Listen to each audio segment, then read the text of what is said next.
Of all the strategy games that have stood out since mankind was given the ability to use mouse and keyboard, as well as access to Rule 34, the XCOM series is a beloved one by many. Although its original roots can be traced back to the year that you were born, with UFO Unknown, also the franchise getting acquired by a former subsidiary of Hasbro at some point, the IP made its way to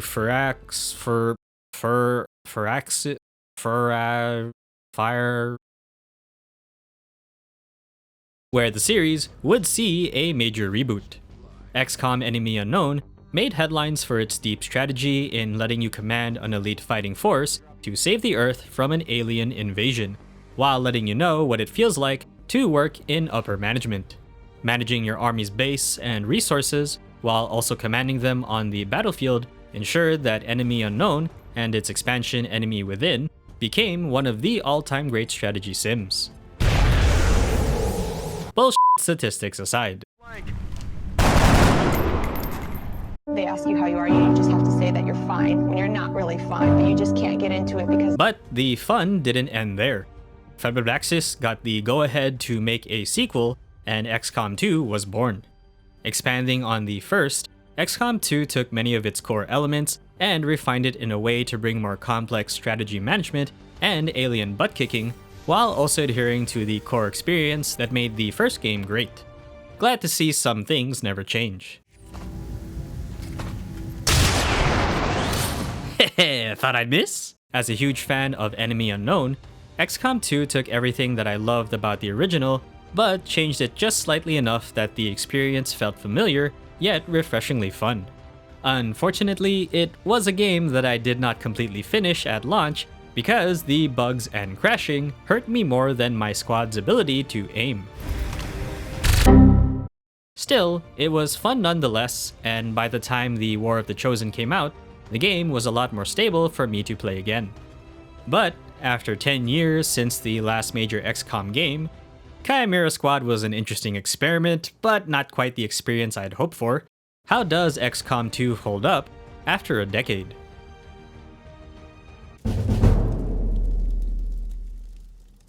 Hello, Commander. Continuing the story of XCOM 1, Earth actually failed to repel the alien invasion, meaning that my overpowered squad from the first game all rolled ones, and they're currently lying in a ditch. Each of the previous nations decided to welcome their new overlords. XCOM shut down as a result, and the rest of the world is subjugated to the alien tyrannical rule. But not all is quite lost, as a number of Earth citizens are trying to fight back against the alien-controlled government known as Advent. In order to lead the resistance, however, a key component is required, and that important spice for the retaliation chicken soup is you. Welcome back, Commander. Being brought back to the fold by Central Officer Bradford, who is also arguably your only friend in this world, it's up to you to lead the reformed XCOM and slap that alien booty out of Earth. A fun story that is more than appropriate for the scope of XCOM's design. Nothing that will lead the emotional charge for great writing, since a lot of the characters are one-dimensional personnel who are willing to risk everything to help XCOM in the name of humanity, but I wouldn't have it any other way. A lot of them are played up pretty well, like how Tygan is a motivated scientist with a passion for autopsy, just like his predecessor. The Advent officers appear to be similar, if not physically the same as the common Advent trooper in terms of power and agility. Lily Shen, the daughter of Raymond Shen from the first game, is the all-knowing chief of engineering. Might not look it, but from here, I can fabricate pretty much anything you come up with. And with a little more help, well, you'd be amazed with what I can do. John Bradford swallowed more gravel this time around. We might actually get this place up and running and give the aliens a real war for a change. And the spokesman returns with even more voice gravel to pave the streets of your local undeveloped county. Hello, Commander. The council you once knew is no more. Its membership have all sworn loyalty to the Advent administration. The story does get more interesting as the plot reveals the intentions of the Elders and their reasoning as to why they are subjugating Earth. Not jaw-dropping per se, but still great in keeping my interest in seeing their defeat. I think the best addition to the story is the War of the Chosen expansion. It primarily restructures the main campaign to add the plot of the Chosen, elite warriors handpicked by the Elders to carry out their most important missions. In this case, you.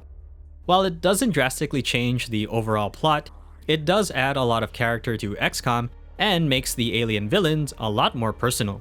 The Assassin, Warlock, and Hunter are overtly serious and have quite the edge to them that would make Shadow the Hedgehog blush. But it's such a good fit for how menacing they are as the enemy. So many have already fallen.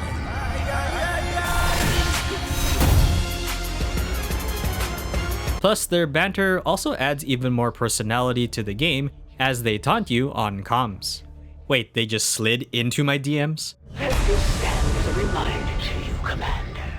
Until you return to your place at the Elder's side, all who would stand with you in defiance will suffer the same fate. There's also the faction characters and their leaders who add a bit more banter to the geoscape management.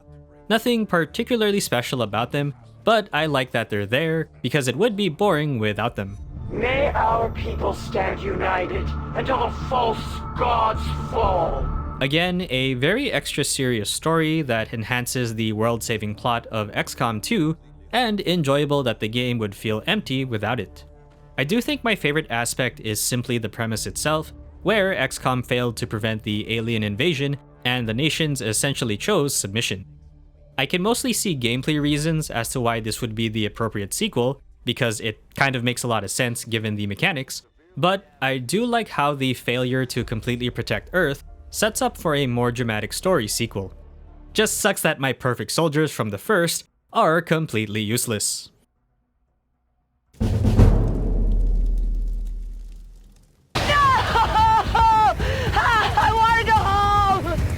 Now, probably and almost assuredly the reason the XCOM franchise is so well beloved, the gameplay is an amazing mesh of both strategy planning and turn-based squad tactics that complement each other very well.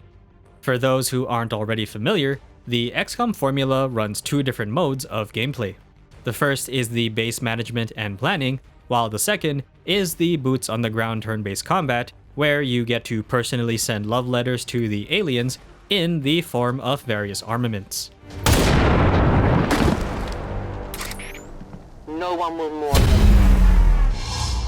The main goal is to defeat them, and in order to do so, you have to slowly build your army and resources, which let you progress the story, as well as take on the increasingly difficult Advent army.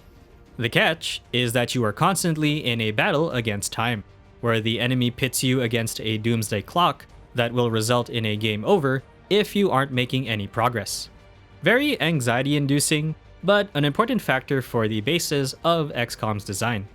The strategy side, or macro management as I like to call it, consists of the economical building of flying your Avenger base, alongside the geoscape planning, where you spend your time developing and acquiring various resources in order to meet specific goals.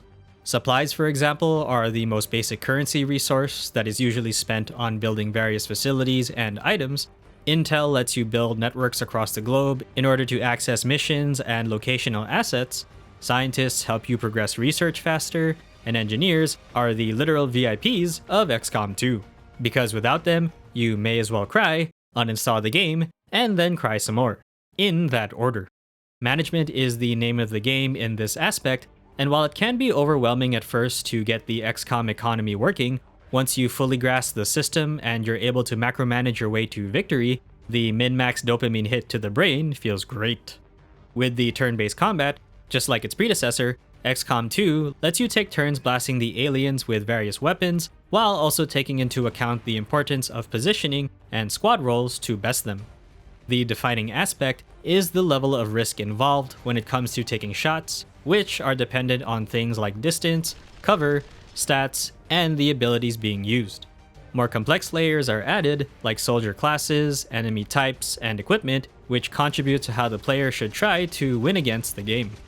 As for what distinguishes XCOM 2 from 1, The new additions like the engineers being used to staff and build facilities, the geoscape now being more dynamic across the world, new enemies, and the introduction of concealment for combat gives players more added complexities and challenges for them to operate, which I believe helps elevate the gameplay without radically changing the original systems of the first.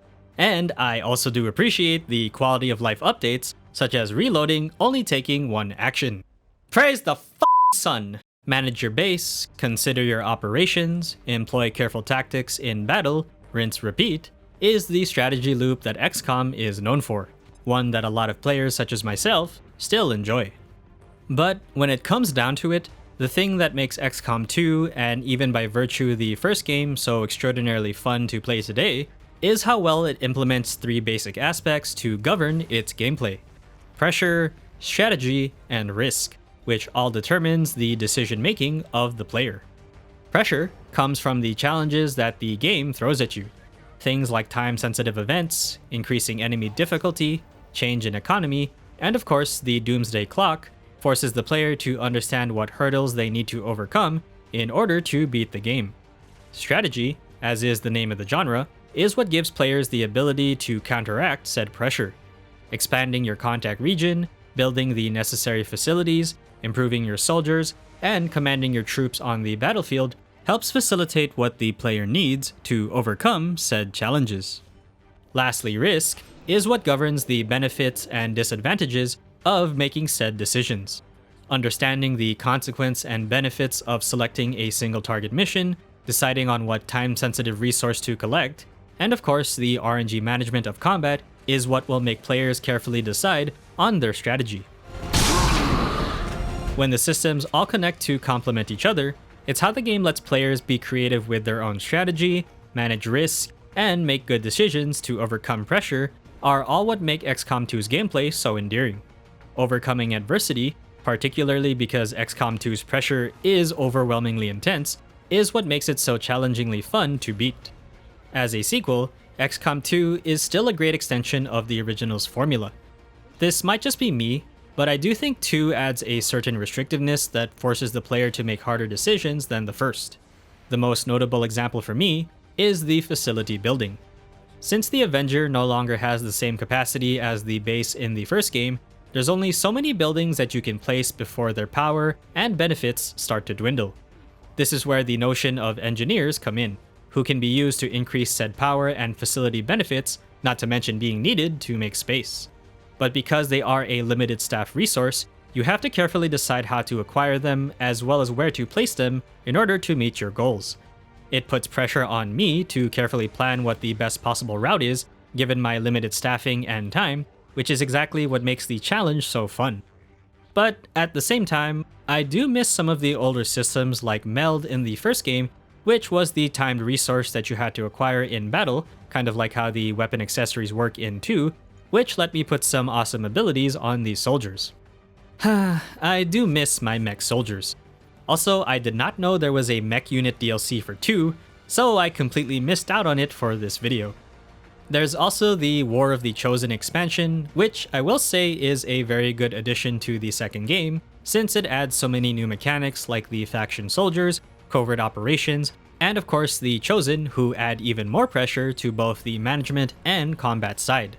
But just like Enemy Within for the first game, I do think of it more as a great second game run than trying to play it for the first time.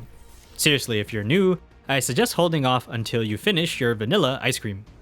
Still, it's a great expansion, and it only enhances what already makes XCOM 2 fun to begin with, thereby making it more fun to play today. I did wish there was a better visual indicator to show where the enemy could potentially see your already revealed squad, while having your concealed units doing reconnaissance.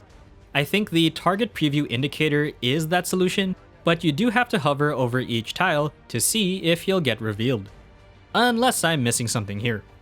But yeah, purely on gameplay alone is what gives XCOM 2 its legs to stand well today, and its extension of the first game adds more layers of complexity that make the decision making still exciting.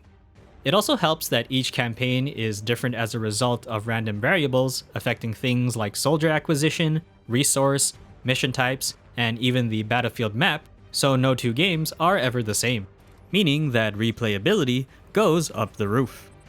Oh, but there is one thing that makes XCOM 2 so much better than the first, and that's the ability to make stupid posters.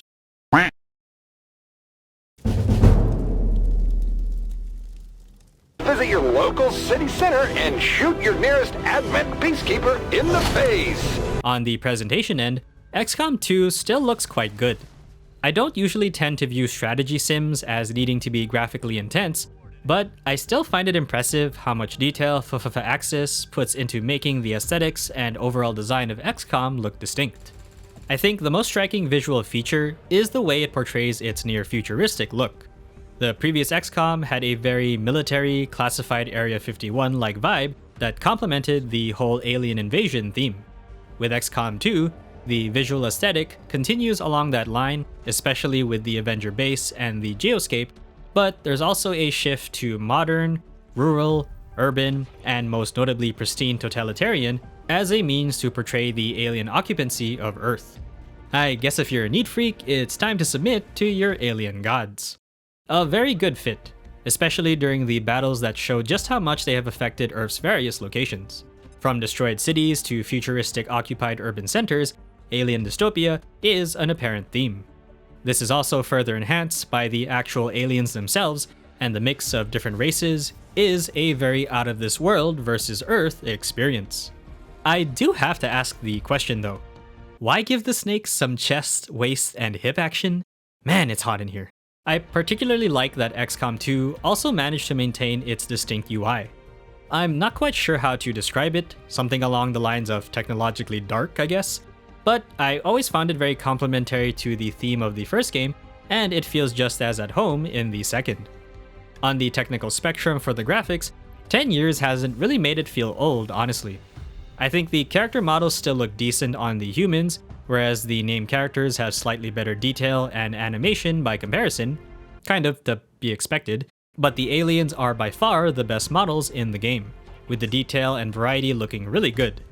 Silhouettes look very distinct from one another, and models like the new sectoid look especially detailed as you can see the veins on their skin. Yeesh.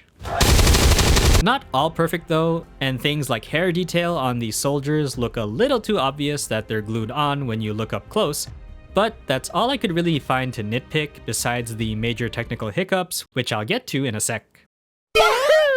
Environment details also look great from the top-down perspective, and I appreciate how destructible certain objects can be after explosives are put into the mix. Makes the game world feel more tangible. If it were released today, I honestly wouldn't complain about how the graphics look. Sound is also amazingly well done. For a lot of the effects, many of the entities and objects have very distinct profiles so that players can audibly pinpoint what they are. Advent troops, sectoids, vipers, just about every entity has some audible personality to them.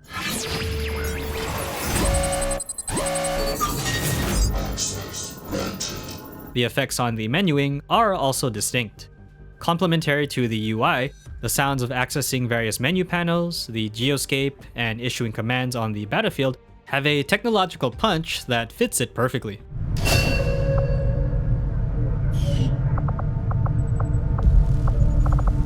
Music is pretty good too. There's no specific tracks that feel like they stand on their own, but are very complementary, which add mood to various portions of the game. Engaging combat, troops in deployment, the victory screen, and even just idling in base adds some tonal mood to the game.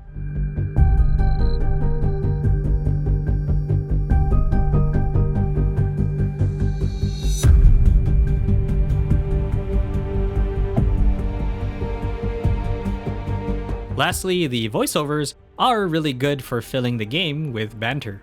Like the original XCOM, the main crew are a chatty bunch, but they fit the serious vibe of XCOM 2 and contribute a lot to presenting the tone for the player. My autopsy of the Advent captain has confirmed the existence of an implant, similar in design to the unit I extracted from the commander. But there are differences. What kind of differences? The inclusion of dialogue while managing the base and geoscape also adds some good tension breaking to fill the silence while you're trying to plan your actions. Your old man would be proud of what we've managed to do here. What you've managed to do with this ship? I just wish he had lived long enough to see us fight back. To know that it wasn't all for nothing. Trust me, he knows. If there was one thing your father always kept in mind, it was his faith in humanity. This is made even better by the War of the Chosen expansion because of how anime chatty they are. Didn't I warn you about pursuing the Elder's artifacts? You're not leaving me a lot of options.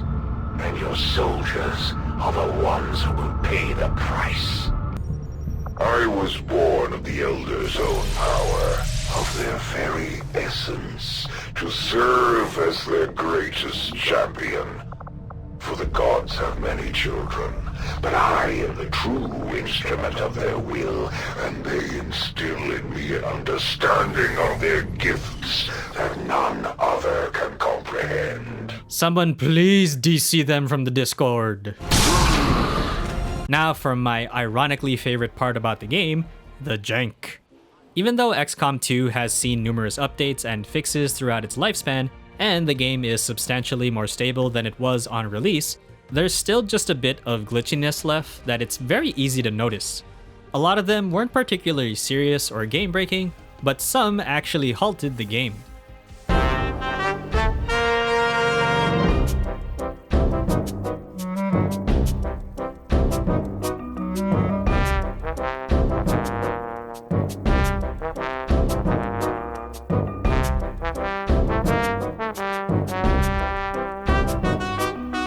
Hard for me to hate it too much since it's kind of funny, but I did have to reset the save in order to fix it. Pretty good visuals overall for XCOM 2, I'd say, but my need to play this game hasn't always hinged on the presentation being uber good. But if you are someone who at least wants their strategy and turn-based squad tactics to look presentable, XCOM 2 still delivers.